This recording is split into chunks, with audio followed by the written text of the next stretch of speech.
everybody has a different temperament and personality, and it's something that has to be developed, over a period of time. We all must deal with that dark side of our nature, the positive side of our nature, and it isn't that it ever gets done or finished, but that we should suppress those things that would cause us trouble, not only within ourselves, but cause us trouble with someone else. You're not aware of that conflict going on.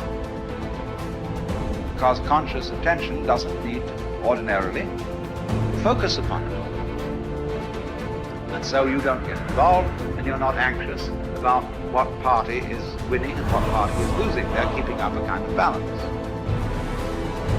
It's a spiritual battle, and it's taken people thousands and thousands of years to figure this out. You can find that and just look inside: inadequacy, weakness, susceptibility to temptation, narcissism, pride, envy, revenge, resentment, frustration, lack of faith, all of that. So we spend a lot of our energy, a lot of our time, a lot of our work and our thoughts on how much stuff can I get, how much can I accumulate. And the problem that comes up with this is that if you believe that you are what you have, if you really believe that, so we have almost like a dilemma. If I am what I have, then when I don't, I'm not. I start to get really terrified. I start to get really scared when I don't have as much stuff as I want to have, or when other people have more stuff. So we spend a lot of our energy comparing ourselves to what other people have. Jump on the positive side of whatever you want. See if you can't help out in this warfare, this push-shove match. That's the key. That's why the old wise man said, we must learn to love and hate. So underline that. You must learn to love and hate. And the illustration he used was, you must learn to love good and hate evil. But the major key to your and my future, the major key to you and mine being able to put our lives together, to get up and move forward, the major key to creating the next greatest version of ourselves and looking out for our families and improving our lives and our community. The major key is you. It's me. It's all of us. We have to decide that we're going to take responsibility.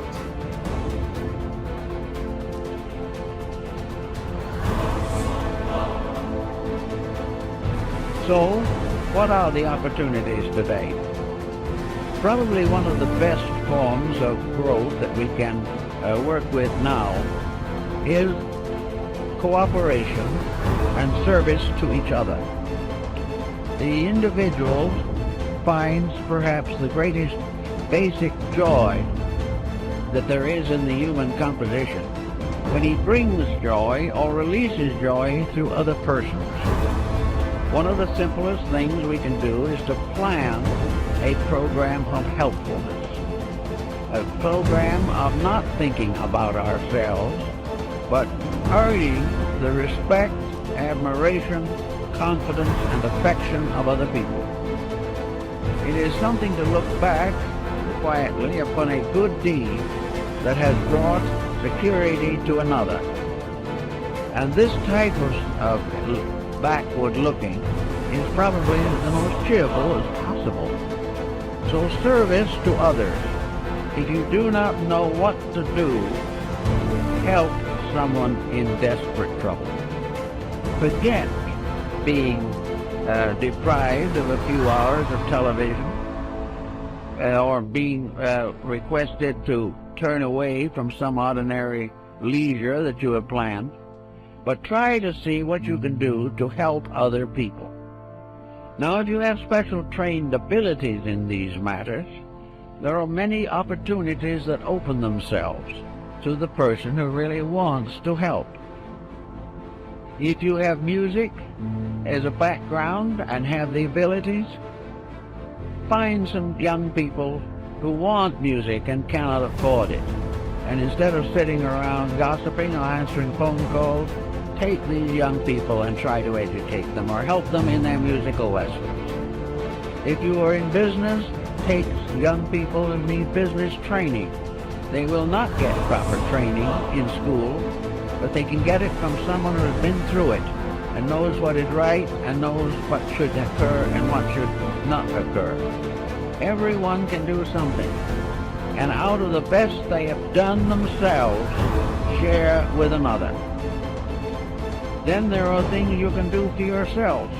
If you are not in a position or do not feel equipped to work with other people, then work with yourselves.